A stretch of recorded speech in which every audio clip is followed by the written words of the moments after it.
Assalamualaikum warahmatullahi wabarakatuh.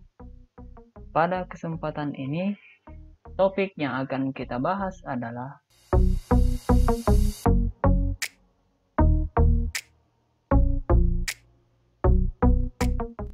pada video sebelumnya telah dibahas bagaimana cara install aplikasi Erapor. Selanjutnya akan dibahas apa saja yang harus dilakukan oleh admin Erapor setelah melakukan instalasi aplikasi Erapor. Baiklah, kita langsung saja. Silahkan buka aplikasi Erapornya. Selanjutnya, silahkan masukkan nama pengguna. Masukkan kata sandi. Kemudian pilih kurikulum. Level pengguna sebagai admin. Nah, sebelum kita masuk, kadang ada yang mendapatkan masalah ketika akan login di aplikasi Erapor, di mana akun yang dimasukkan di sini adalah akun Dapodik. Padahal pada aplikasi Erapor itu punya akun tersendiri. Jadi dalam buku panduannya itu untuk admin, akun standarnya itu username-nya atau nama penggunanya itu admin, sedangkan passwordnya admin 123456. Namun, apakah akun Dapodik itu bisa digunakan untuk login di Erapor? Ya, bisa saja. Akun Dapodik bisa saja digunakan untuk login sebagai admin di Erapor. Bagaimana caranya? Ya, silahkan simak sampai akhir. Baiklah, kita masuk. Setelah login seperti ini, yang pertama dilakukan oleh admin Erapor adalah mengubah password atau kata sandi admin. Jadi silahkan masuk di data administrator, ubah administrator. Kemudian masukkan password baru. Kenapa harus mengubah password? Karena akun ini kan sifatnya rahasia untuk menjaga keamanan data. Karena akun standar aplikasi Erapor itu sama semua untuk semua sekolah, maka sebaiknya bahkan seharusnya admin Erapor mengubah passwordnya. Jadi silahkan ubah passwordnya masing-masing. Masukkan password yang gampang diingat tetapi susah diketahui oleh orang lain. Jadi ini sebagai contoh saja. Setelah itu klik simpan. Oke. Silahkan login dengan akun barunya.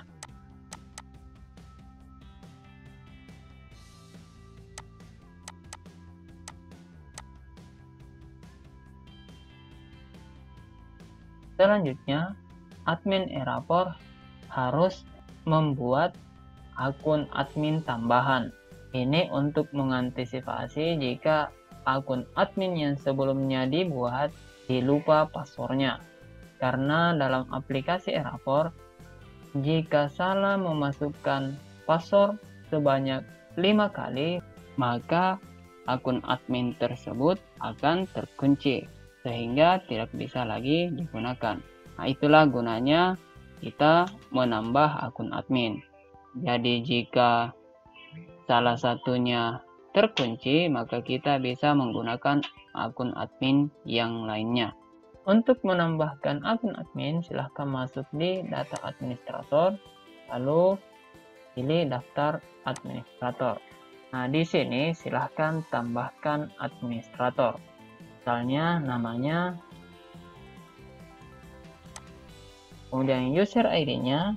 Nah, jika ingin menggunakan akun Dapodik sebagai akun admin di Erapor, nah di sini kita bisa menambahkan akunnya. Di sini usernya silahkan masukkan email Dapodik.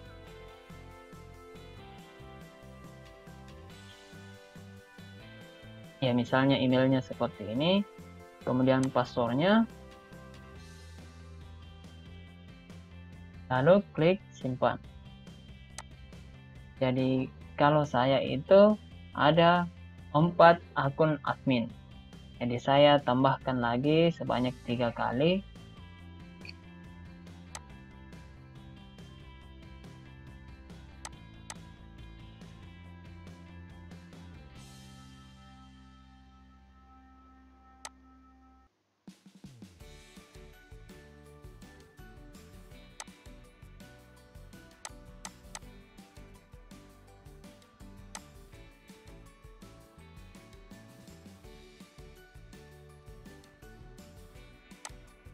Oke, jadi di sini saya sudah memiliki 4 akun admin.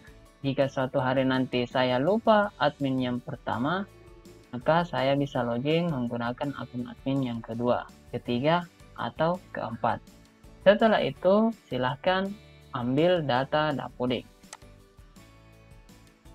Jadi di halaman login tadi, semester yang tampil itu baru 1 semester, yaitu 2018-2019 genap. Untuk memunculkan semester yang lain, apakah itu semester sebelumnya maupun semester setelahnya, silahkan sinkron data semester. Jadi di sini kelihatan semesternya baru 1, silahkan klik sinkron data semester. Nah, di sini sudah menjadi 14 data tahun pelajaran dan semester.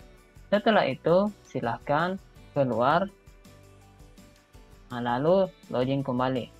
Oke, di sini saya akan coba login menggunakan akun Dapodik.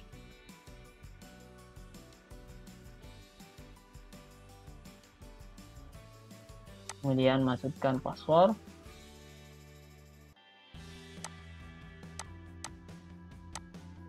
Nah, di sini sudah muncul 14 semester.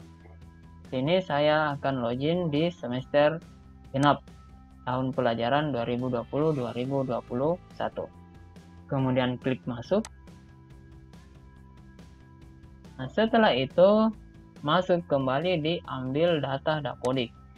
Lalu sinkron semua data.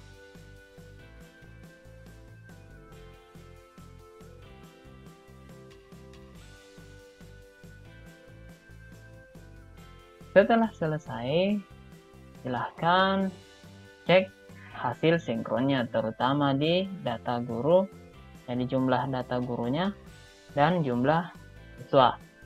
Karena di sini kadang terjadi perbedaan terutama di data siswa, di mana jumlah siswa yang ada di Dapodik berbeda jumlahnya dengan yang masuk di aplikasi e-rapor.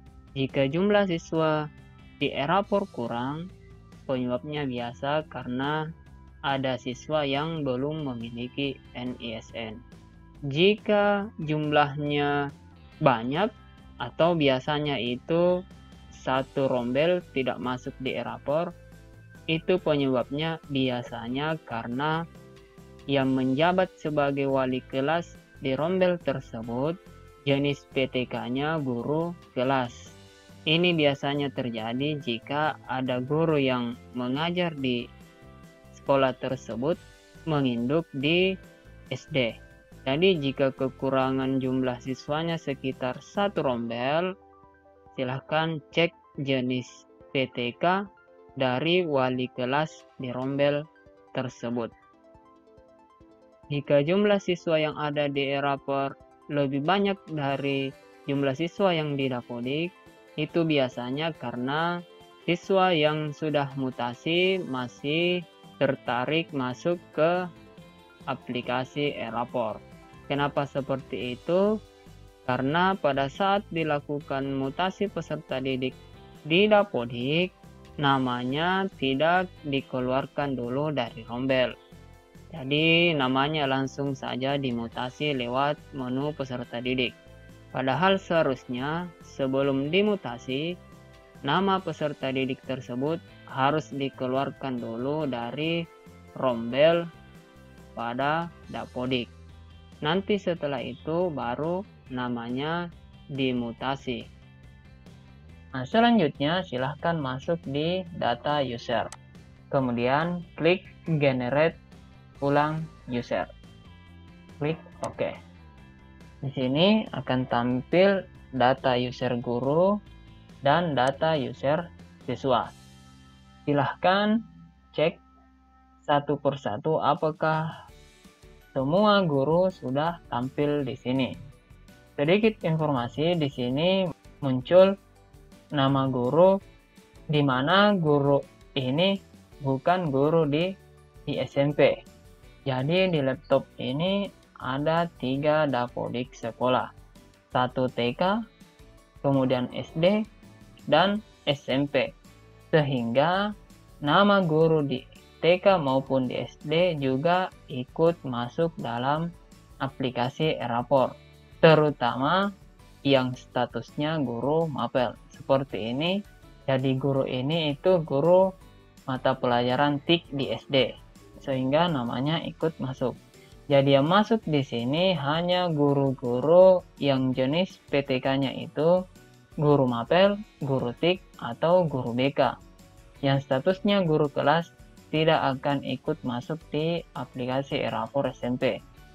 Oke, selanjutnya silahkan masuk di data referensi dapodik. Masuk di profil sekolah.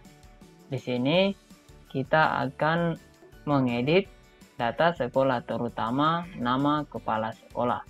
Silahkan klik edit, lalu cek di nama kepala sekolah. Nah, di sini ternyata nama kepala sekolah yang tertarik masuk di aplikasi e-rapor nama kepala sekolah yang TK. Jadi diingatkan juga kepada teman-teman operator, sebelum mengambil data dapodik, pastikan aplikasi dapodiknya tidak digunakan lebih dari 1 sekolah. Jadi jika dapodiknya masih digunakan 2 atau 3 sekolah, sebaiknya di uninstall dulu, lalu registrasi khusus sekolah yang SMP. Setelah itu baru ambil data di e-rapor. Karena nama kepala sekolahnya salah, saya ubah. Kemudian NIP. Setelah itu klik simpan. Klik OK. Lanjut di data guru. Di sini silahkan cek data setiap guru, terutama guru yang menjabat sebagai wali kelas, karena nama dan NIP yang akan tercetak di e-rapor sesuai dengan yang ada di sini. Misalnya ada yang salah, kurang gelarnya atau kelebihan gelar, nah silahkan diedit. Jadi klik edit. Misalnya gelar depannya kita ingin bukan Haji. Nah, lalu gelar belakangnya kita perbaiki sedikit. Nah, setelah itu klik simpan. Maka namanya sudah berubah. Nah, selanjutnya cek data siswa. Jadi pastikan jumlah siswanya sudah sesuai. Jika sudah sesuai, cek data kelas dan wali. Nah, di sini ada kelas reguler dan kelas ekstrakurikuler. Silahkan dicek. Nah, jika kelas ekskulnya tidak muncul, agar data ekskul di sini muncul, pastikan di dapodik sudah menginput ekstrakurikuler. Di sini kadang ada beberapa teman masih bingung bagaimana memunculkan ekskul di rapor. Oke, kita cek dulu dapodik. Untuk memunculkan ekskul di e-rapor, pastikan sudah menginput ekskul di rombongan belajar di menu ekskul. Jadi pastikan di sini sudah ditambahkan ekskulnya. Setelah itu, tambahkan juga ekskul di menu sekolah. Ini yang kadang dilewatkan oleh beberapa teman, sehingga nama ekskul di e-rapor tidak muncul. Jadi silahkan cari ekskul. Nah, di sini ekstrakurikuler. Nah, tambahkan di sini ekskul yang telah diinput di menu rombongan belajar tadi. Selain menginput ekskul di rombongan belajar, input juga ekskul di menu sekolah. Jika hanya diinput di sini di rombongan belajar, lalu tidak menginput di menu sekolah, maka ekskul tidak akan muncul di aplikasi e-rapor. Baiklah, selanjutnya data anggota kelas. Nah, di sini misalnya ada peserta didik yang sudah mutasi, sudah pindah ke sekolah lain, namun namanya masih muncul di aplikasi e-rapor. Silahkan dihapus saja di sini, silahkan dicari namanya. Misalnya siswa ini sudah mutasi, jadi klik hapus. Lalu oke. Nah, setelah itu masuk di data mata pelajaran. Jadi di data mata pelajaran, pastikan semua mata pelajaran sudah muncul. Kemudian berikan ringkasan atau singkatan setiap mata pelajaran. Jadi klik ringkas mata pelajaran, misalnya bahasa Indonesia, BIN, Inggris,